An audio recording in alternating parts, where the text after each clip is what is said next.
Olá, sejam todos bem-vindos ao Especial com Denise. Sou Denise Dude e o meu convidado é o Dr. Antônio de Pádua, cirurgião plástico. Mas antes de começarmos, quero pedir para vocês curtirem, se inscreverem no canal e clicarem no sininho das notificações para receberem todo o nosso conteúdo.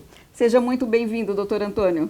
Muito obrigado, estou muito feliz e honrado pelo convite e vamos fazer jus a este especial com Denise. Muito obrigada, doutor. Doutor, e para começarmos nossa conversa aqui, nosso bate-papo, quais são os tipos de cirurgia plástica que existem? Bem, na cirurgia plástica dividimos em duas principais, digamos, ramificações. A primeira é a estética, onde que todos conhecem, né, que temos, digamos, a grande maioria do nosso consultório. E tem também o ramo da reconstrutora, das reparadoras, que é muito importante e onde que nós vamos realmente até frisar, focar mais na entrevista de hoje. E no caso, quais são as cirurgias reparadoras? Bem, as cirurgias reparadoras, elas digamos, pensando que podemos fazer de tudo em um corpo humano para melhorar alguma coisa que está incomodando o paciente. Mas as principais cirurgias reparadoras são um paciente que tem câncer de pele, então você tem que tirar o câncer de pele, fazer retalho, enxerto. Queimadura, o pessoal não sabe, mas o especialista em queimadura é o cirurgião plástico. Correção de cicatriz, então não é que uma cicatriz simplesmente é feia. Se uma cicatriz, se ela está em alguma articulação, por exemplo no pescoço, e ela retraiu, levando o pescoço ficar inclinado, a gente sim temos que fazer uma reparação, corrigir a cicatriz, que o paciente volta a se movimentar, por exemplo. Nas reparadoras também temos, por exemplo, pálpebras, né? Então a pálpebra tem a cirurgia estética, né, que muita gente faz, mas tem a reparadora. O que é a reparadora das pálpebras? Com o passar do tempo, a pele de cima das pálpebras superiores, elas vão caindo, elas vão ficando pesadas e vão caindo. Isso pode atrapalhar a pessoa a enxergar, ter uma boa visão. Então é um tipo de uma cirurgia reparadora nas pálpebras.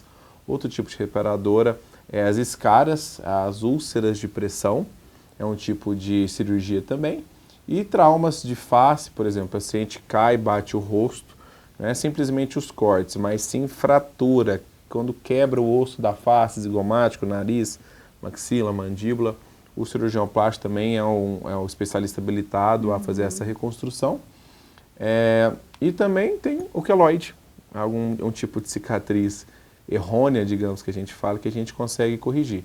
Isso são alguns exemplos de cirurgias reparadoras. E no caso de pessoas com deficiência, o que é mais comum, seu atendimento, o que mais é procurado pelos pacientes no seu consultório? Certo. A gente tem na prática que as pessoas especiais com deficiência, elas procuram mais em relação ao câncer de pele, quando é uma pessoa que ela tem digamos assim, uma certa, acima dos 40, 50 anos, aumenta bastante a incidência, principalmente pessoas com pele clara. Também correção de cicatriz, igual eu falei, a pessoa às vezes ela tem uma propensão maior, tem uma queimadura, né? Esbarrou numa água quente, caiu, teve retração, está atrapalhando e tudo mais. Essa procura é alta também nesse sentido, certo? E um dos mais importantes é a escara, que é a úlcera de pressão. Às vezes aquele paciente, principalmente pacientes acamados, eles têm lesão, eles vão ter uma úlcera, uma escara, que isso é uma ferida, onde que o paciente, devido a ele não sentir dor, não conseguir movimentar, o corpo, dando osso, impacto no tecido do corpo, vai abrindo um machucado. Então esse tecido vai abrindo cada vez mais.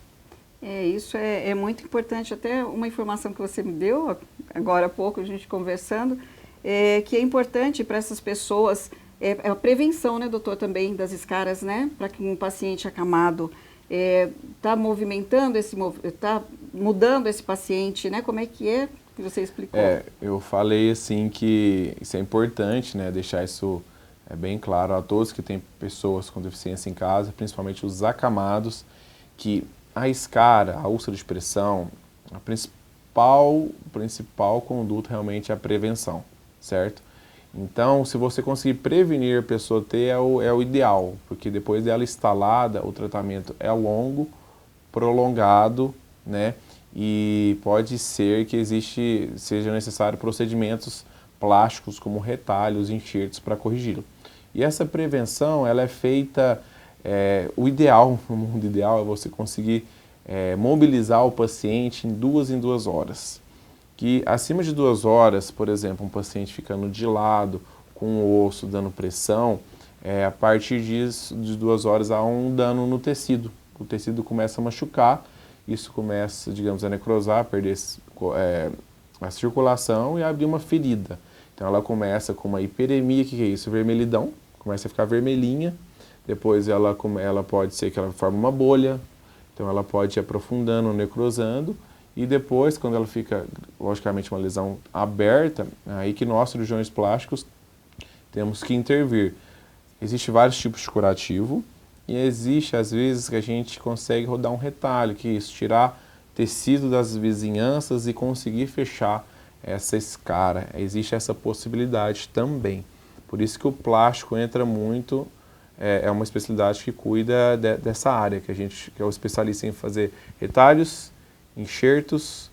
Então é uma prática frequente no consultório de pacientes especiais. E eu acho que essa informação é muito importante, porque com certeza muitas pessoas não sabem que é uma especialidade do cirurgião plástico também cuidar, né, fazer esse procedimento quanto às escaras, né? Sim, com certeza. Eu vejo que às vezes quando um colega médico até encaminha, né, o paciente fica surpreso, nossa, eu vou no cirurgião plástico? Sim, o cirurgião plástico na parte reconstrutora é o especialista em correção de cicatriz, especialista em queimadura, especialista em câncer de pele, especialista em escara, especialista também, acho que eu não comentei, em reconstrução de mama. É justamente isso que eu ia te perguntar, que você me comentou alguma coisa de uma paciente, né? A reconstrução de mama, o que é? Quando a mulher, geralmente, a grande 90% é por câncer de mama. A mulher tem um câncer de mama, tem que retirar a mama e a gente consegue reconstruir a mama dela com retalhos, próteses, né, tudo que a gente tem disponível, para ela dar um volume, um contorno e a paciente ter, assim, conseguir lutar contra o câncer com a melhor qualidade de vida, certo? E no caso também, doutor, em relação a uma pessoa com deficiência, uma mulher com deficiência, né, que tem um seio muito grande, também é necessário, às vezes, essa correção, né, para que não haja, tipo, problemas como assaduras ou outros problemas, né? Sim. Alguns tipos de cirurgias, por exemplo, mamoplastia, o que é? Você mudar a mama de uma mulher. No caso, na parte reconstrutora, que procuram bastante, às vezes que a mulher tem uns seios muito grandes, que é uma mama hipertrófica, a gente fala bem grande, que ela é tão grande que ela cai e ela machuca, ela assa a parte aqui que a mama fica em contato com o tronco, com o restante do corpo. Então pode assar, pode dar fungos, né? Então além do peso para a coluna, para as costas. Então sim, há a possibilidade, né, de realizar uma cirurgia dessa num paciente especial, mas lembrando que na cirurgia plástica a gente tem que ver tudo muito custo-benefício de todo o procedimento. Então, se for um paciente que ele seja um paciente que seja muito agitado, que no pós-operatório vai arrancar os pontos, que ele não obedece geralmente às ordens, então, um paciente que a gente sabe que a chance de complicação no pós-operatório é alta, então não vale a pena a gente operar um paciente desse.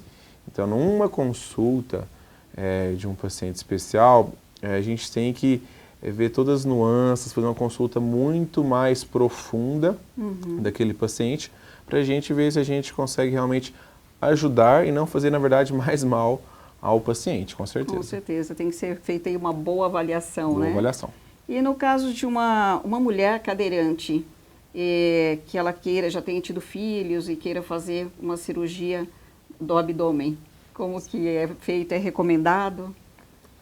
Bem, por exemplo, se uma cadeirante procura realizar uma cirurgia de abdominoplastia, certo? Ela pode procurar tanto pela estética, ela quer se sentir melhor, né, com o abdômen dela, ou ela pode estar procurando simplesmente por causa que pode dar um abdômen avental, aquele abdômen que cai muito, que assa, machuca, não consegue colocar digamos assim, uma roupa mais confortável, até para ficar na cadeira de rodas. Então, já teve 2 tipos de pacientes no meu consultório, né? Mas eu creio que se a paciente, ela tem, digamos assim, neurologicamente estável, que no pós-operatório ela vai seguir as orientações, a gente vê que ela tem uma estrutura em casa, ela consegue, dependendo da paciente, sim, fazer um pós-operatório e realizar esse tipo de cirurgia, sim.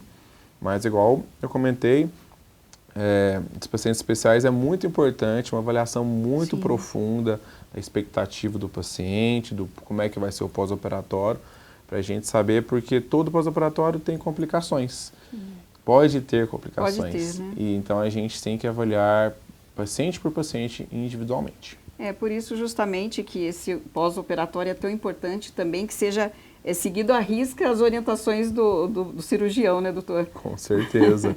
A gente vê muito, eu falo assim, né, para fazer uma cirurgia plástica, 50% é a cirurgia, mas 50% é o pós-operatório. É isso mesmo. Assim, a gente tem que estar muito apto para entender, assim, dos cuidados que vai ter que ter, às vezes da ajuda que alguém vai ter que dar para essa pessoa, o que pode, o que não pode fazer, com certeza.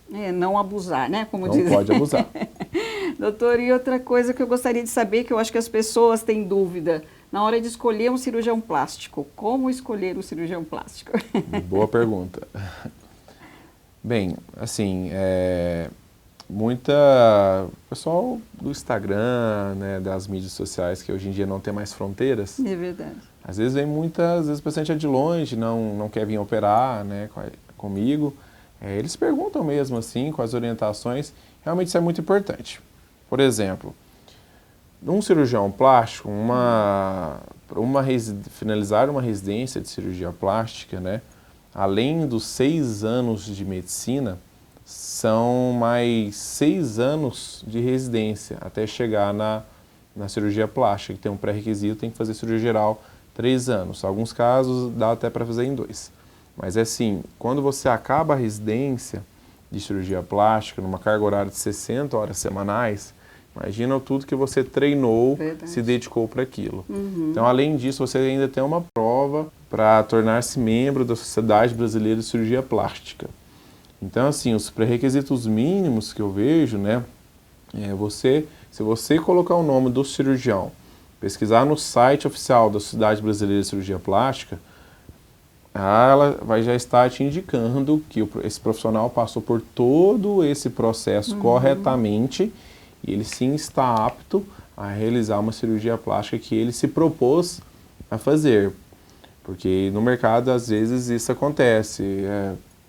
Tem pessoas que se intitulam ser algo que não é, ou não tem tanta experiência e costumam fazer, digamos assim, procedimentos aí que depois pode dar complicação ao paciente e acabam procurando nós posteriormente. Muito obrigada pela sua presença.